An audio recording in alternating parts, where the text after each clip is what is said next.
Shohi zindoni tungi ko'rinishi mana shunaqa holatda.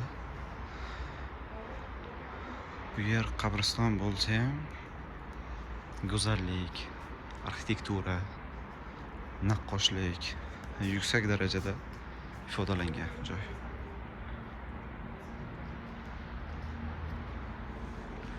Bu manzarani ko'pchilik ko'rgan, lekin kechki tungi holatini ko'pchilik ham ko'ra olmagan. Chunki baribir ziyoratga kelgan insonlar oilaviy kelishganda kunduz kuni kelishadi.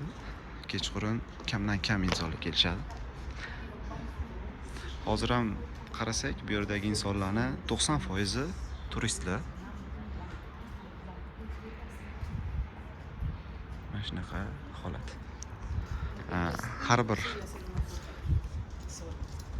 o'sha qabr joylashgan bino o'ziga yarasha arxitektura va dizayn bilan ishlab chiqilgan.